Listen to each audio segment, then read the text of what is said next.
So about 10 months ago, I made a video about how BestGore and how the website was taken down. And in that video, I did claim that maybe it could come back in the near future, but I also gave my opinion that it may not come back. But what if I told you guys that now there's a really good possibility that BestGore is in fact making a decent return? What's up everybody, I'm Amaryx and today I'm going to tell you guys about BestGore's potential return. Now with a lot of these videos of people trying to make returns of popular websites and stuff, sometimes they'll have different domains and other features and factors.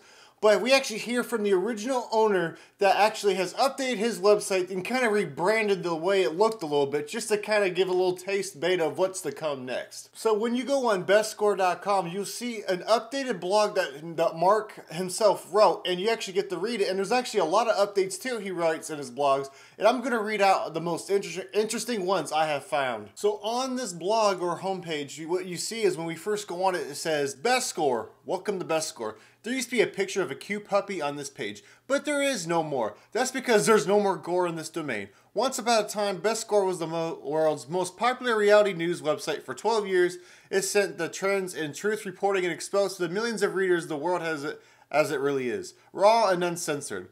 After 12 years, the website reached the end of its operations. As the website's founder, I have moved on to pursue different ventures in life. I now live a simple life in the woods where I forage for wild edibles and try to salvage what's left of my health after 12 years of spending 18 hours of every day on a laptop.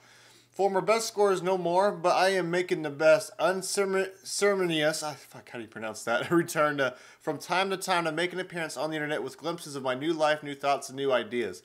I'm sure you have no issues finding other websites for your gore fix. Those who wish to share my new adventures are welcome to join me on the journey.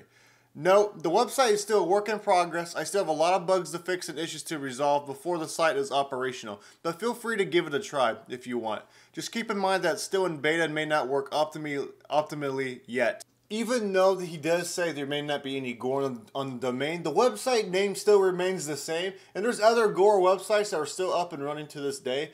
And so there's a decent potential possibility that it could still upload, gore and uncensored content for the people who are morbidly curious. Yes, I know people who don't agree with it, and that is completely fine because it is pretty shocking stuff.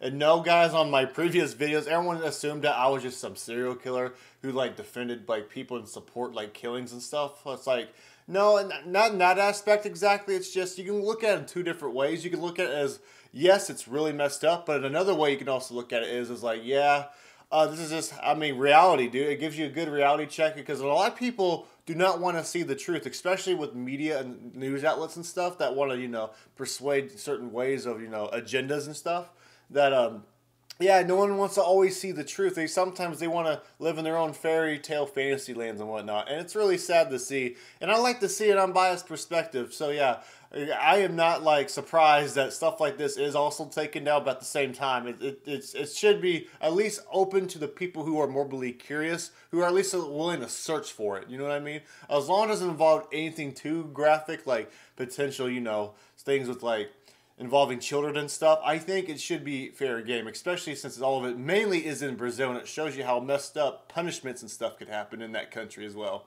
And yes, I'm aware that sometimes some people are assholes and they'll upload these violent clips to TikTok or Facebook where their filters are very trash for stuff like this, and people will see it, even if they weren't looking for it. And yeah, it sucks, but shit, dude, that's just part of the internet. It just doesn't surprise me, come on, dude. People are shitty for a reason, especially on the internet. So what's really cool right now is that Mark is actually back and active on the internet, which is very cool because I haven't seen a owner like this be back for a while after some controversy. And yeah, apparently on the internet, he has been using his website, BestGore, the trafficking of it still to kind of make blogs and stuff for now, temporarily. Because the website said it's still in beta, so he still has ideas and stuff he wants to do with it. And what you see is for example, on this blog, I see he makes a blog and that he actually is making YouTube videos too a little bit, which is kind of cool. So on this, for example, on this blog, it says, my adventures at Injured Badger Hole episode 1. And it kind of shows his documentation lifestyle, what it's like to live in the woods. I'm not exactly sure what country it's from, but anyways, I'm going to read the description of this real quick for you. And it says that, On my daily strolls through the woods where I live, I came upon a burrow of European badger meles. This particular one was the third badger burrow I found. The first, unfortunately, did not have any badgers living there, and a group of wild rats took over the dens. The second one is a bit further away, and within it dwells a nice pair of badgers. The third one was a steep hill that's difficult to access, but as I was exploring new areas of the forest, I did find a note was set up a trail camera there. The nighttime footage confirmed a badger lived there, but because badgers dig a fairly complex network of underground tunnels and other times other animals moving in to take advantage of the badger's relentless digging skills, I moved the camera to another fairly large hole to see if it's used by either the same badger or another animal. As my luck would have the next time I came to check what's on the camera was gone. It vanished and to this day remains vanished. I had to buy a new one and once I had it, I installed it again at the badger's manhole to see how he's doing. For the first 2 nights, he didn't even come out, which is rather strange considering that it's late fall and he should be busy getting fat for hibernation. The pair of badgers at the hole number 2 sure are. Then on the 3rd night, he did come out, but he could not get anywhere because he was injured. As the trail cam footage revealed, the badger was unable to step on his left front paw and painfully limped about the hole. The footage broke my heart, and I decided to take steps to help him, realizing he's not gonna make it through the winter if he can't get enough food before the snow sets in. As it was obvious, he can't get his own food because he can't walk. I proceeded to immediately gather whatever suitable food I could spare and made preparations to deliver the food in his hole the following day. And that's where my video begins. In this video series, I will follow my adventures at the injured badger hole as I do all to save the life of an injured badger. See, so like, even the owner of this website, like, he's not a particular, like, you know, stereotype as some fucking psycho serial killer. Yes, it was an insane website, but shit, even people like him, dude, he's actually doing something kind of cool and interesting. And in these blogs, he links every single blog he makes. Usually includes a video he includes on YouTube. So he actually has a YouTube channel. You could actually find it. And it's called just Mark Marek, which is cool. That's just his owner's name. And he uploads just kind of website security stuff he does that secures to be anonymous on the internet and other things too. And he has his own little health benefits and stuff he does. Is, I guess, stuff that he's trying to do that's not completely just violent stuff. And what's also really interesting too, that could lead to a possibility of him uploading kind of violent gore stuff on this website domain, or at least a potential one with a little different domain with the same name, is that he has a privacy policy that's updated, right? I'm not going to read all of it to you, but if you want to read all this, I'll link you guys the website down below. And when you scroll down, you see one that involves actually about how they obtain personal information, but there's one that really interests me. It's called Media. On the screenshot I'm going to give you, it says, on the website, registered users may upload media files. All media files will be publicly accessible. If you upload images to the website, you should avoid uploading images with embedded location data included. Visitors to the website can download and extract any location data from images on the website.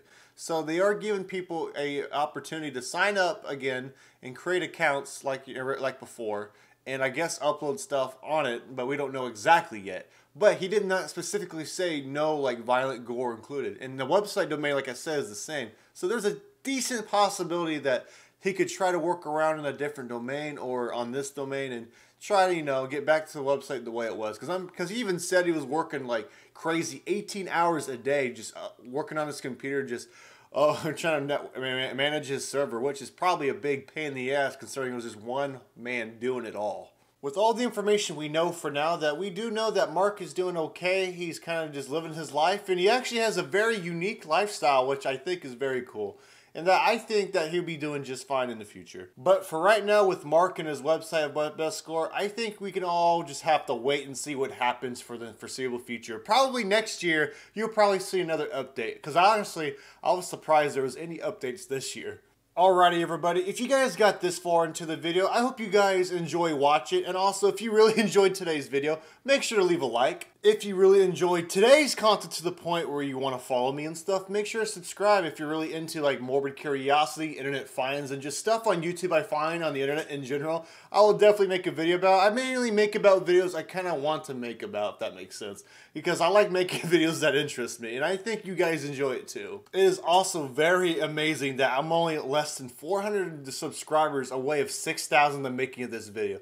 I would like to thank everybody, including everyone who has watched me since the BestGore video I made, the first one, that thank you guys for supporting everything you do for this channel this year. It's been amazing, dude. I know I say thank you like every video, but I genuinely mean it. It's just a fucking amazing feeling to kind of have something grow on this channel, which is also a passion I love doing. It'd be amazing if this was my job, but it's all right for now. It's a good hobby, and I'm just really happy with all this steady growth. There's also a good possibility I might make more shocking website reviews and more morbid curiosity stuff in the future, because that's the stuff you guys seem to enjoy the most. Alrighty guys, I'll see you later in the next video, so I'll talk to you soon.